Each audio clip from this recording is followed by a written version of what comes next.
All right, more 100th Monkey Mystery Theater. Couldn't get it all packed into the last 15-minute video. So let's see. Here's Jesse Benton as I don't know what we did. The Battle of Trafalgar, Hannibal. Let's go to the United States. How about Farragut? Right? I don't know. Instead of damn the torpedoes, Jesse Benton be up there. I don't know. Those are a lot of torpedoes. They look like they're shooting torpedoes. Torpedoes is dangerous. No. The idea here, guys, right? I mean, like, okay, Benedict Arnold. Maybe Jesse Benton would be a good Benedict Arnold. But make no mistake, right? Benedict Arnold's got a bad rap, and maybe all you heard about Benedict Arnold was from, you know, your grade school education, that he was a traitor and that's it. Benedict Arnold was a badass. I mean, if you, by all accounts, that was a warrior. You didn't want to be on the other side of Benedict Arnold. Same thing with George Washington. Right? It's like that guy would be on the battlefield, they'd be shooting at him, shoot horses out from underneath him, and apparently Benedict Arnold and George Washington acknowledged this, was even more of a brawler than George Washington was. And these were both generals that, you know, had incredible importance in our beating the British. And if you take a look at the United States, our history, I mean, we took on the most powerful empire at the time, and look at us now. Right? Okay, we didn't do that by having our leaders tell the troops that, oh, we probably can't win this thing. Oh, we could probably just go negotiate. Oh, we could, right? No, we're in it to win it. And then whether the, you know, Tate and Benton and Weed and Doherty and all these other guys that I see on TV or on, you know, other videos are understand it or not, we're in this thing to put Ron Paul in the White House. And we're not. I'm for one, am not giving up until it's over. Right? You don't give up now. You don't start saying stuff like, "Oh, we're not campaigning anymore because it doesn't make any." Okay, no, he's still on the ballot in 50 states, all 50 states. You can still go vote for him. Doesn't make sense for us. I agree, and it should have been much more clearly spelled out for people that it doesn't make sense to spend money in the primary states. We're still going to be on the ballot, however. We're not quitting, however. We're not suspending our campaign, however. But it doesn't make sense for us to spend our money in the primary states, especially since there's this thing called vote fraud that's going on the wide. So people that are showing up for Ron Paul, even though his name's on the ballot, like I said, their votes aren't being counted. Now, in the caucus states, I just read this article. Is it here? Did I drop that? Oh, dear. Did I? No, there it is. Okay. Ron Paul wins Minnesota. It's a side note on the ABC News site. Yes, he won Minnesota. He, out of 40 delegates, I think, 32 are going to be for Ron Paul, and I've got the exact count, and I'm on the fly here. But anyway, Paul announced Monday that he would no longer campaign in states. False. Right there, in writing, on the ABC News site. We got a screenshot of it. It's a lie.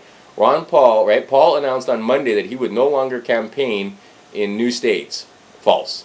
He would continue to organize conventions and secure delegates in states that have already voted. False, because California, he will be campaigning in California. I got a link to that. There'll be at least three campaign stops. I understand he was a little under the weather and got sick. I was also a little ill, just by coincidence, over the last few days. Got this cough that my sons brought home from their, institution. Anyway, so states that haven't already voted and haven't already caucused, we will be.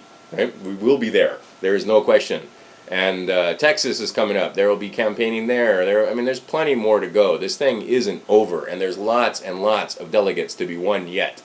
And I think if you look at the true delegate count, Romney's probably around 300. The presumptive delegate count, he's got 900 because they presume it. But hey, even in his home state of Michigan, Ron Paul won some people there, right? And they call it home state because I guess he was born there.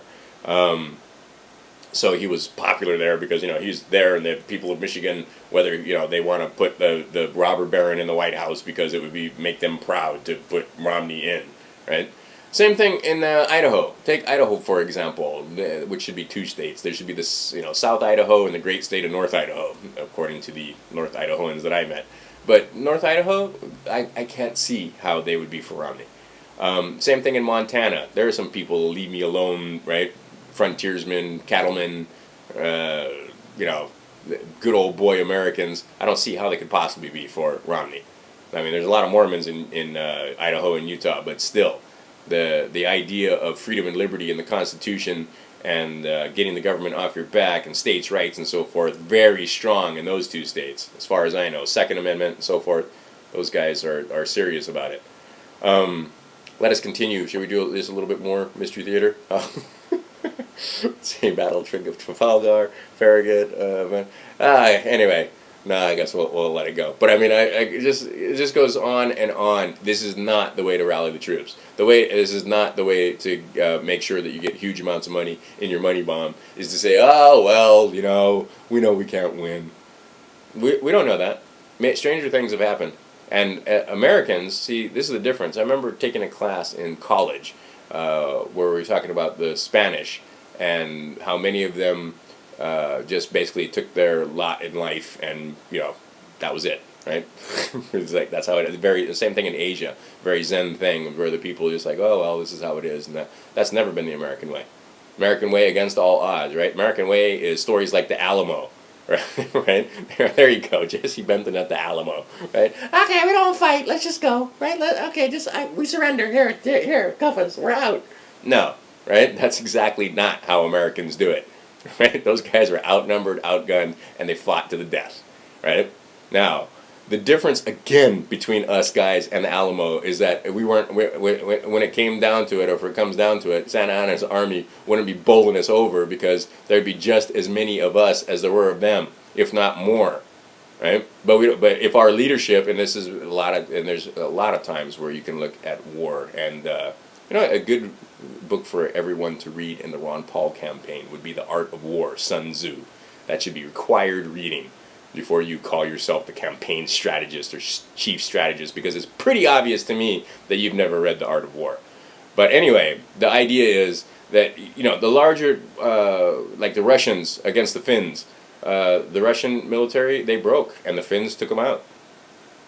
I mean, the same thing in Leningrad and Stalingrad, where the Russians were outnumbered, but they waited for winter, and they just kept fighting until, they burned their own crops and starved their own people rather than have the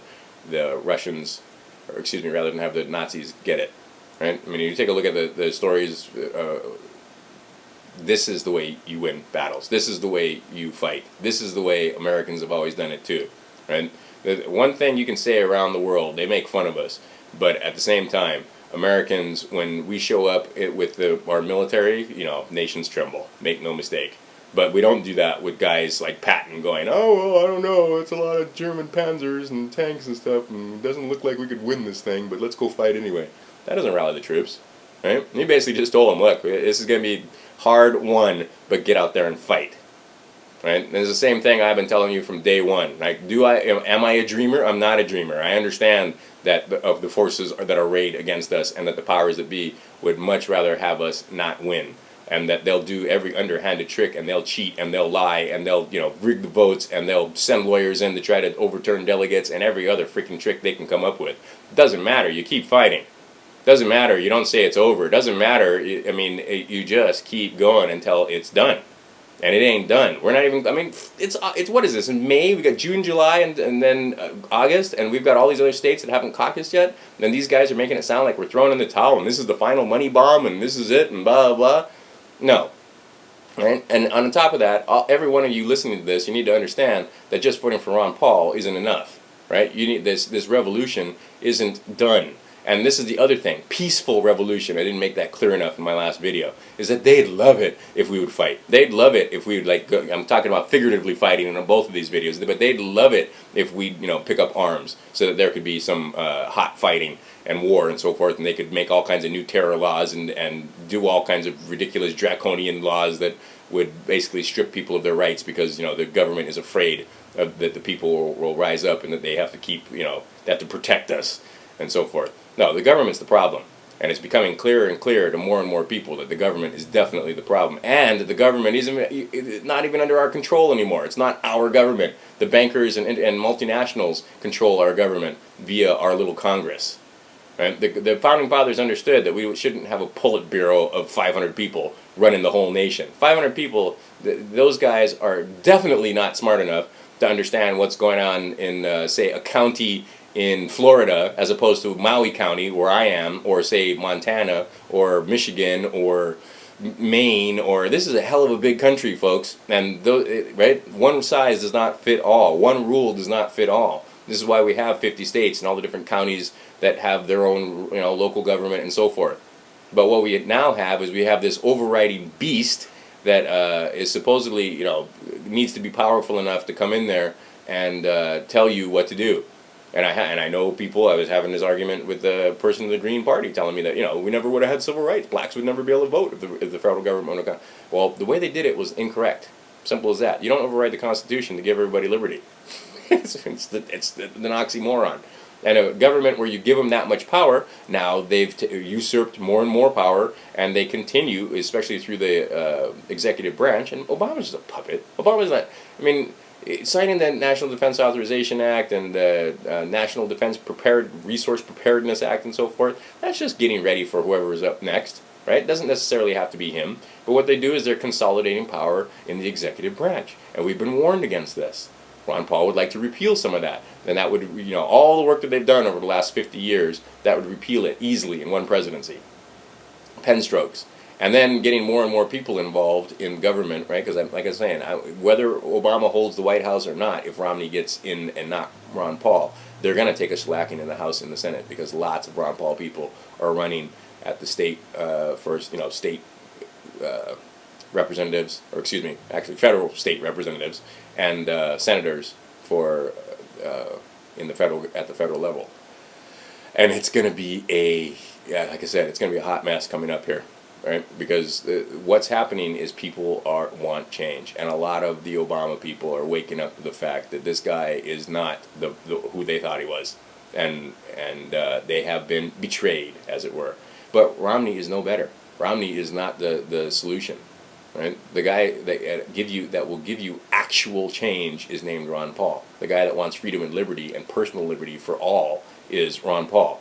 The guy that comes down on the side of the people every time and wants to hold corporations accountable, Ron Paul. This whole thing about social issues and him being weak on social issues, he's the one that wants to rein in the military, bring them home, have them start spending their money at home, stimulate the economy, and be able to start paying for some of these social programs like Social Security and Head Start and name it, welfare and so forth, because we're going bankrupt, folks, and we can't afford the guns and the butter.